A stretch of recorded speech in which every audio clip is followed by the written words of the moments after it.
Assalamualaikum warahmatullahi wabarakatuh. Pada video kali ini, saya akan menyampaikan pernyataan diri dosen dalam unjuk kinerja Tridharma Perguruan Tinggi di bidang pengajaran sebagai salah satu syarat untuk memenuhi sertifikasi dosen tahun 2025. Saya, Nurse Taufik Setiawan, Magister Perawatan dari Program Studi Profesioners Fakultas Ilmu Perawatan Universitas Muhammadiyah Kalimantan Timur. Pada video kali ini, saya akan menyampaikan terkait rancangan pembelajaran semester atau LPS pada mata kuliah wajib keperawatan dewasa 2 dengan bobot 4 SKS yang terbagi menjadi 3 SKS teori dan 1 SKS praktek. Mata kuliah keperawatan dewasa 2 ditempuh pada semester 4. Deskripsi mata kuliah keperawatan dewasa 2, fokus mata kuliah ini adalah pada pemenuhan kebutuhan klien dewasa dengan gangguan sistem endokrin, imunologi, pencernaan, perkemihan, dan reproduksi pria.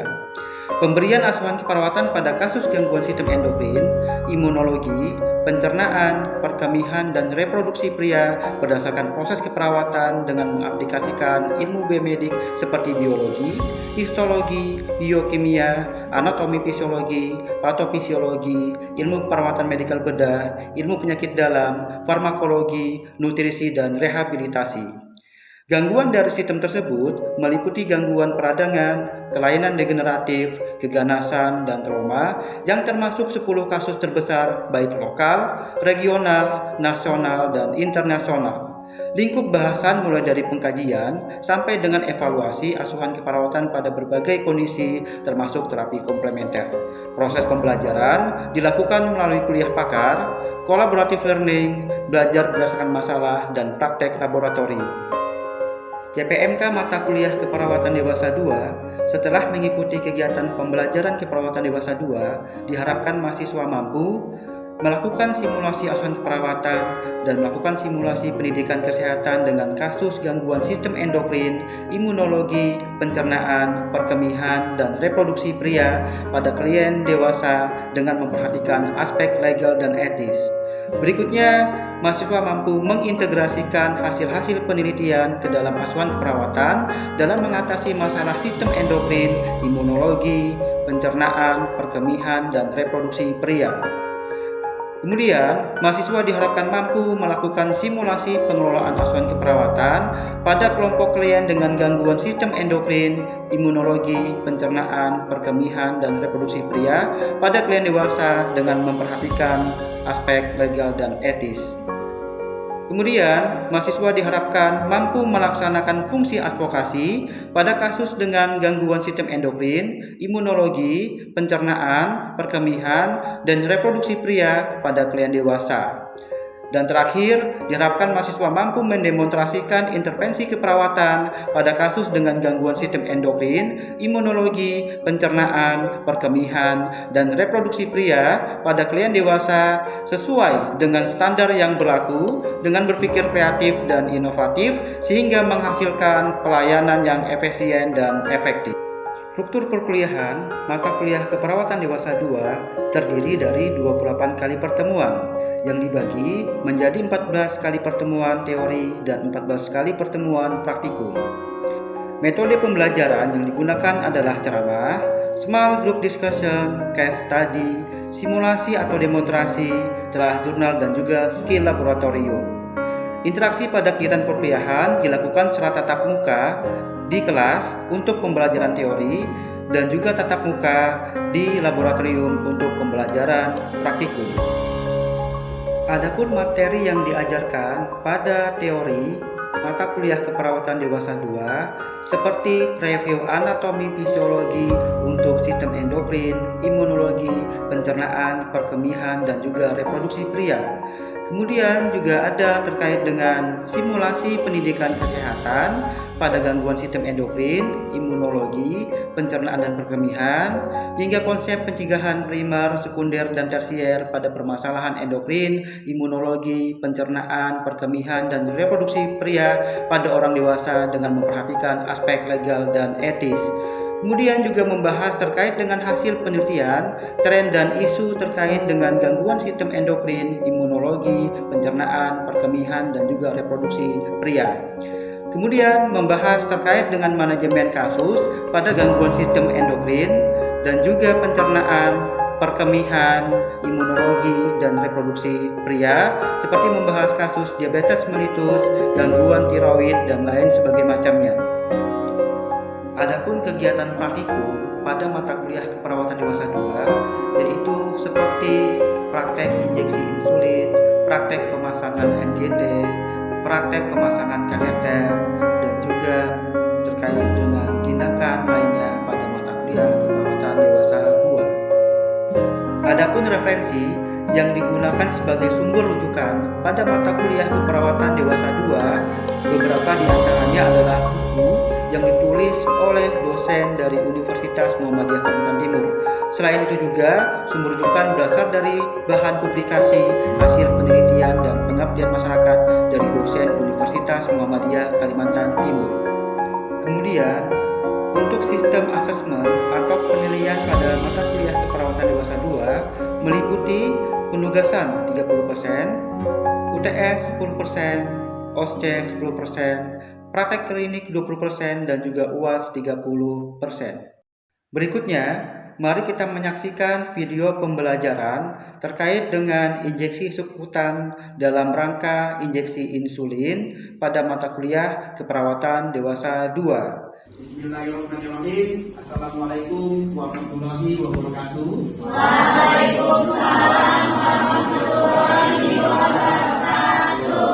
Alhamdulillah, adik-adik, hari ini ketemu lagi dengan saya, ya, Bapak Muhammad Taufik Setiawan, Mahasiswa Perawatan. Jadi pada hari ini, ya, kita akan belajar terkait dengan injeksi insulin secara subkutan, ya. Jadi yang akan kita bahas hari ini adalah bagaimana konsep teori dari injeksi insulin menggunakan teknik subkutan itu, dan nanti kita juga akan mensimulasikan atau mendemonstrasikan bagaimana cara kita melakukan injeksi insulin. Bagaimana, adik sudah siap untuk belajar ini?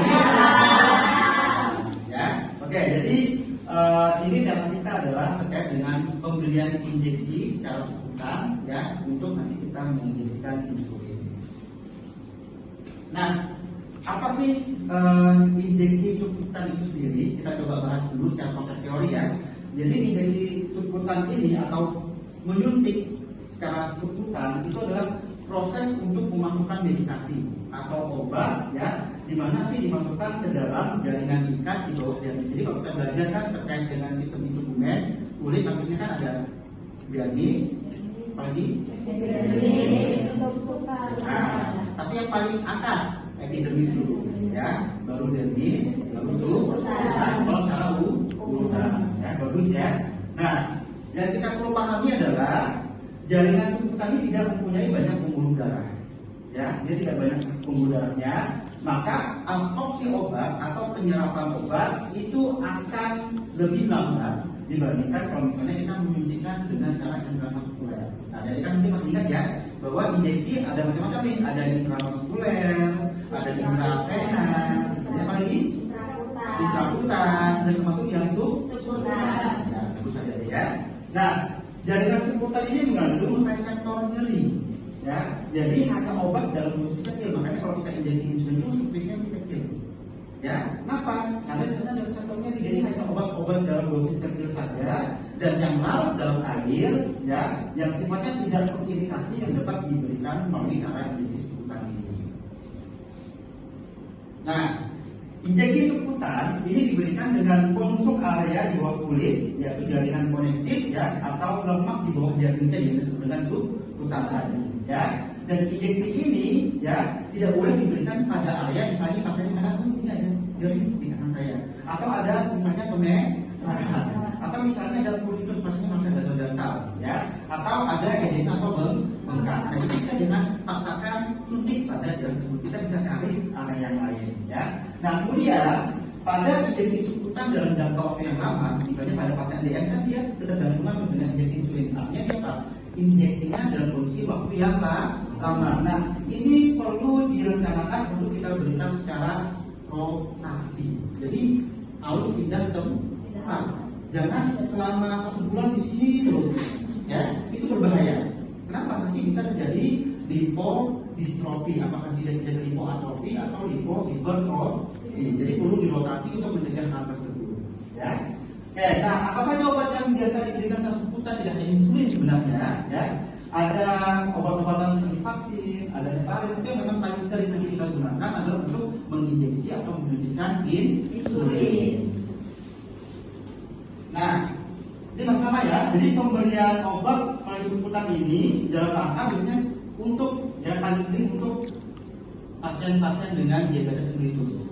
Ya, jadi insulin ini biasanya digunakan untuk mengontrol kadar gula darah pada pasien dengan diabetes mellitus. Ya. Nah, kemudian yang perlu diperhatikan nanti di lapangan, insulinnya ada 2 tipe larutan. Ada larutan jernih dan ada larutan yang keruh. Ya. Nah, yang jernih ini adalah insulin yang biasanya digunakan untuk reaksi cepat, ya, atau insulin reguler. Kemudian kalau yang keruh, ya, ini dia ada penambahan protein sehingga nanti efek kerjanya dia lebih lambat. Ya, jadi ada yang kerjanya cepat, ada yang kerjanya lebih lambat tergantung fungsi dan kebutuhannya. Nah, apa sih indikasi, ya? Jadi tujuan suntikan suntikan ini adalah memasukkan cairan medikasi atau obat ke jaringan di bawah kulit, itu ya suntikan itu sendiri, ya, sesuai dengan dosis, ya, yaitu dosisnya kecil, kemudian dia dalam air dan juga tidak mengiritasi.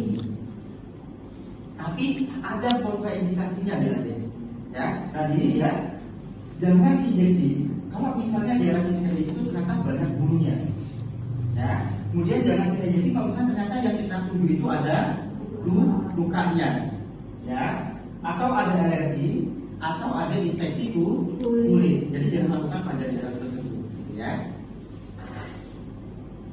Nah, ada kelebihan dari injeksi suntikan adalah hanya teknik sederhana sehingga latihannya tidak berat atau proses belajarnya tidak perlu susah, gitu ya. Biasanya juga kita bisa memandirikan pasien untuk menginjeksi dirinya sendiri ketika dia dengan DM, ya, supaya dia nanti bisa merawat dirinya sendiri di rumah, gitu ya, supaya dia tidak tergantungan dengan tenaga kesehatan. Tapi kita perlu belajar dulu untuk mengandalkan pasien.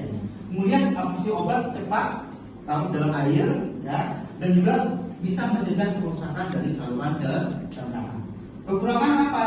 Ada kekurangannya, dia bisa muncul sakit dan kerusakan kulit apabila dia tidak dirotasi, bisa muncul lipodystrofi, ya.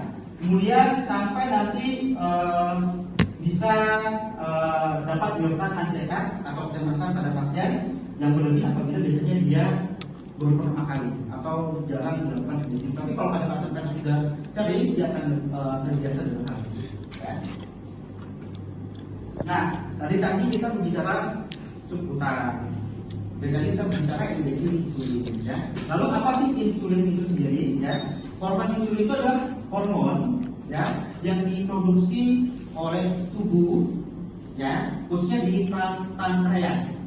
Ada namanya organ pankreas, ya. Di sana ada sel beta, ada kloroplasma, itu tugasnya untuk memproduksi insulin. Tapi suatu waktu pada pasien DM contohnya itu insulinnya tidak bisa diproduksi dengan baik atau pankreas tidak bisa memproduksi insulin sama sekali.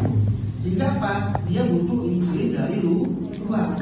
Nah, kalau insulin diproduksi oleh tubuh kita sendiri, namanya adalah insulin endogen. Tubuh dan manusia sehat bisa memproduksi insulin secara mandiri. Tapi suatu waktu pada pasien DM contohnya, tubuhnya tidak bisa memproduksi insulin karena misalnya pankreasnya rusak atau insulinnya ada tapi nggak cukup, ya, maka dia butuh insulin dari luar dengan cara disuntik. Nah, namanya adalah insulin eksogen, ya.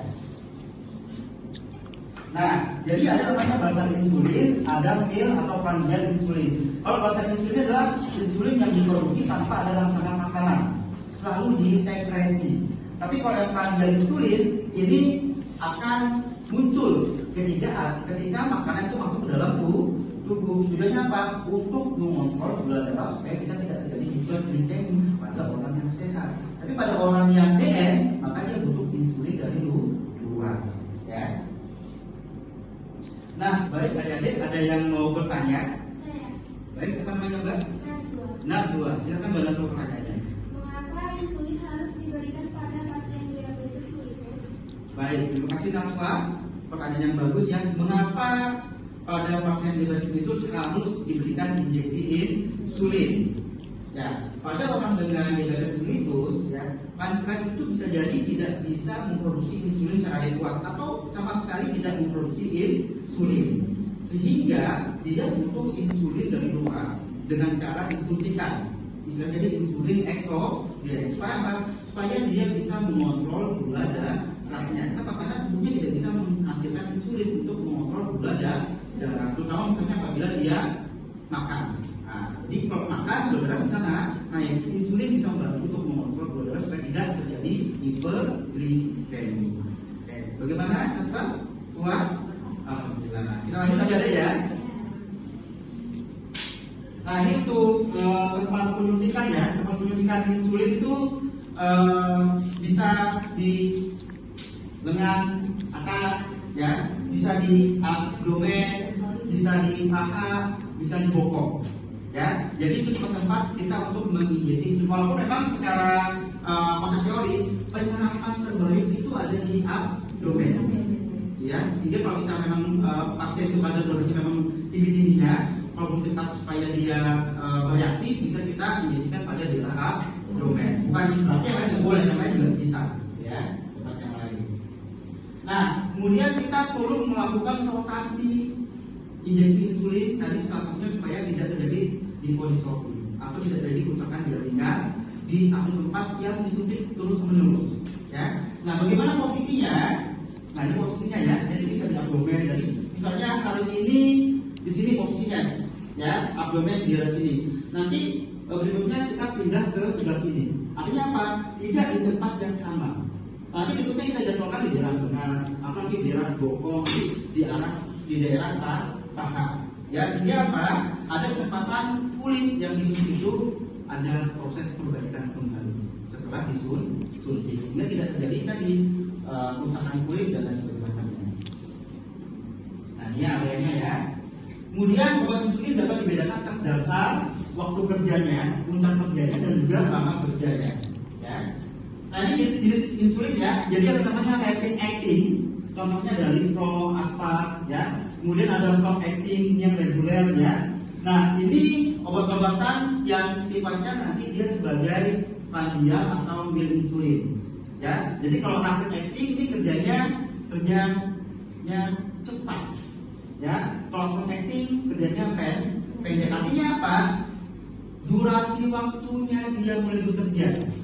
Ya, yang membedakan artinya dia dengan yang namanya intermediate acting dan long acting ini. Kalau intermediate dia sifat kerjanya dia sedang waktunya. Ya, tapi kalau yang long acting waktunya kerjanya lebih lama. Ya. Ini contohnya ya, obat-obatan yang untuk bahasa insulin dan gel insulin ya. Nah, ini nanti tahapan-tahapan kita dalam injeksi insulin ya. Jadi nanti kita perlu informasi, kita perlu menentukan apa yang digunakan ya. Kemudian kita perlu menyiapkan obat sesuai dosis ya.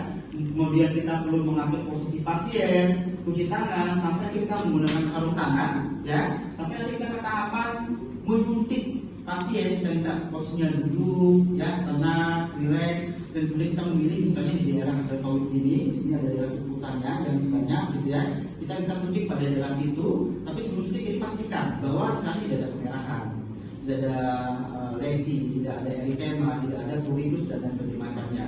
Dan jangan lupa kita perlu evaluasi ya, apakah setelah disuntik ada reaksi-reaksi yang tidak kita inginkan. Misalnya kalau suntik malah gatal, setelah suntik mungkin merasa nyeri, atau mungkin setelah suntik pasiennya mungkin merasa pusing. Nah, ini kita perlu pantau. Jadi persiapan baik sebelum, saat, dan setelah injeksi itu perlu kita perhatikan. Dan nanti ini akan kita praktekkan ya. Nah, ini contoh obat-obatannya dari ya. Nah, ini salah satu contoh dari alat untuk injeksi ya. Di sini ada plunger, ada barrel, ada needle, sampai ada cup ya. Kemudian, nah, ada squid 50 unit ya. Ada juga squid yang 100 unit. Kalau yang 50 unit setiap garis sama dengan lipatan 5. Jadi ada 5, 10, 15, 20, 25, 30 ya. Setiap garis sama dengan 1 unit insulin. Misalnya kita disuruh suntik 12 unit. Nah, ini kita ambil di garisnya. Kalau 12 unit berarti kalau 10 ini 11, Ini 12 karena setiap baris sama dengan 1. Tapi kalau yang 100 unit seperti ini ya, setiap baris sama dengan 2 unit insulin. Jadi kalau misalnya kita minta untuk ambil 12 unit, maka ini 10, ini 12, ini 14, 16. Oke, kita coba deh. Ada yang bersedia untuk mencoba? Oke, silakan maju. Siapa namanya Mbak? Sisi. Oke, Sisi. Jadi ada yang split 1 unit ya. Kalau misalnya diminta Sisi untuk mengambil 14 unit insulin, di mana kira-kira?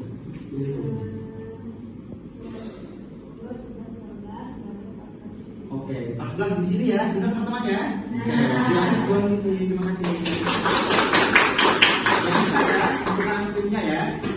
Oke, kemudian ini ada rumus untuk menghitung ya insulin yang akan diberikan kepada pasien, gitu ya. Berapa obat yang harus dikali? Rumusnya adalah dosis yang dibutuhkan atau diresepkan oleh dokter dibagi dosis yang tersedia yang ada dikali squid yang digunakan. Jadi misalnya dosis yang dibutuhkan apa? Kata dokter resepnya 15 unit insulin. Nah, dosis yang tersedia obat yang ada, ternyata misalnya ada 100 unit. Squidnya apa? Oh, squidnya dalam bentuk 50 unit. Oh, squidnya dalam bentuk 100 unit. Oh, squidnya dalam bentuk yang 1 cc atau 1 mili. Tinggal kita masukkan rumusnya. Ya, kita coba yang soal. Ya, ini latihan soal. Seorang pasien memerlukan 15 unit insulin, sedangkan squid yang tersedia adalah 1 mili. Berapa cc atau mili kita harus mengambil dosis insulin tersebut jika 1 mili berisi 1 unit insulin obat yang tersedia? Siapa yang mau coba? Oke, silakan kalau Mbak. Tani Rifa, silakan tanya ya. Kita coba ya. Coba silakan masukkan rumusnya. Oke. 15 dikali 1 dibagi 100.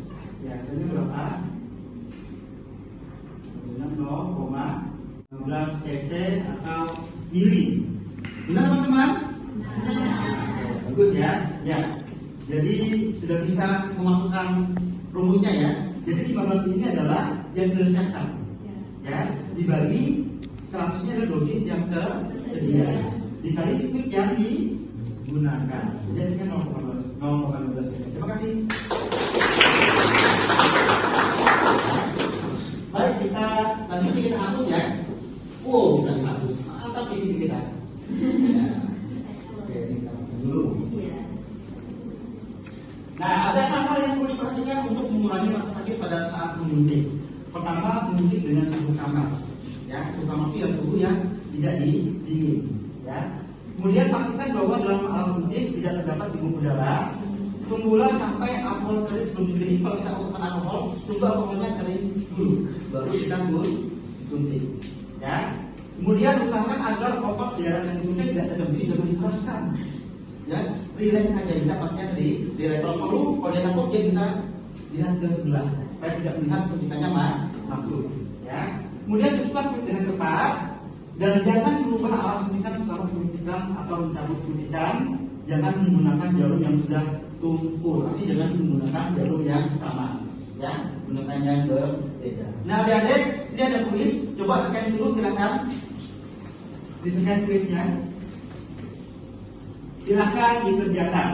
Jadi kuis ini ada pertanyaan-pertanyaan terkait dengan konsep injeksi seputar, konsep insulin, dan rumus-rumus yang perlu kalian masukkan untuk menghitung ya dosis atau obat yang harus diambil pada saat kalian akan injeksi insulin sesuai kebutuhan. Berhasil scan? Ya, baik. Kalau sudah berhasil scan, ini referensi yang kita gunakan. Kita masuk ke tahapan berikutnya, yaitu kita coba untuk mempraktekkan injeksi insulin. Siap teman-teman? Siap. Sampai dia menjadi pembantu. Oke, silakan maju ke depan. Oke, baik adik-adik, kalau tadi ya kita sudah membahas secara konsep teori, mendemonstrasikan atau mensimulasikan injeksi insulin ya. Jadi jangan lupa ya, kita harus cuci tangan, pakai hand sanitizer bersih ya. Kemudian kita komunikasi dengan pasien, memastikan bahwa pasien ini memang benar. Prinsip 6B, benar obat jangan dilupakan. Benar pasien, benar obat, benar dosis, benar waktu dan sebagainya jangan dilupakan ya. Nah, ini obatnya sudah kita siapkan ya dari ya. Saya tidak suntik pasien ya, tapi kita hanya ke kantong yang ada di sini ya. Nah, adik-adik perhatikan ya, jadi pada saat kita injeksi sudutnya itu sekitar 35 sampai 45 derajat. Ya, tapi kalau misalnya obesitas, gendut ya, boleh 90 derajat. Pada kali ini kita coba untuk mendemonstrasikan suntiknya itu pada daerah yang lengan bagian atas. Ya, nah ini jangan lupa ya, perhatikan kalau ada bolus bisa kita ketek dulu. Ya, perhatikan tidak ada udara.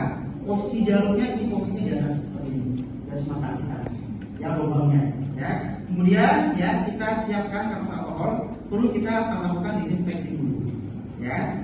Nah, bisa dengan cara memutar dari dalam ke luar. Kalau pasien takut, kita coba silakan untuk menginfus ke sana. Nah, supaya dia tidak tegang, minta pasiennya untuk relax, tarik nafas atau nafasnya boleh dipikir kalau dia mau pikir kalau dia sesuai dengan keyakinan masing-masing. Kemudian ya kita ya bisa pegang seperti ini ya. Kemudian kita suntikan ya seperti ini. Oke. Nah, kemudian jangan lupa kita aspirasi dari jangan sampai ada darah. Kalau ada darah cabut, jangan lanjutkan. Tapi kalau tidak ada darah, kita lanjutkan untuk masukkan seperti ini. Oke. Kemudian kita ya tarik. Ini boleh kita goyang-goyangkan supaya insulinnya lebih cepat diabsorpsi ya. Kemudian dengan teknik satu tangan kita masukkan kembali ya, jadi seperti ini. Nah, ini untuk mencegah supaya tangan kita tidak tertusuk ya. Ini boleh kita buang ke bank. Oke ya. Kemudian kalau sudah selesai, ini kita buang bengkok dan kita observasi setelah diinjeksi insulin apakah ada tanda-tanda hipoglikemia mungkin pasiennya. Apakah ada muncul gatal ya, atau kemerahan, atau tidak nyaman pada jalan kita injeksi insulin, jadi kita perlu kita pantau, ya. Paham adik-adik? Ya, sekarang kita coba siapa yang mau mencoba untuk mempraktekkan injeksi insulin di sini. Saya tidak akan lihat. Oke, siapa? Baik adik-adik, sekarang Mas Fatur sudah di depan kita yang akan mencoba mendemonstrasikan bagaimana cara menginjeksi insulin. Tadi Mas Fatur sudah melakukan pengajian sampai komunikasi tertutup ya kepada pasien dan juga sudah menyiapkan alat. Sekarang tinggal bagaimana ya menyuntik insulinnya. Silakan Mas Fatur mendemonstrasikan. Jangan lupa diinspeksi dulu ya. Oke, bagus Mas Fatur. Kemudian bosnya ya.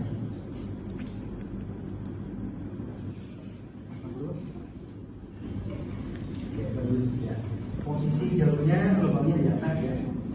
Posisinya, kemudian sudutnya sekitar 30 ya, bagus. Oke, jangan lupa aspirasi. Tidak ada darah, boleh lanjut masuk obat. Ya, bagus, bisa ditarik, digoyang-goyang, kemudian jalurnya bisa dimasukkan kembali. Ya, menggunakan satu tangan. Oke, kemudian bisa diberi. Beri hapus buat Mas Fatur.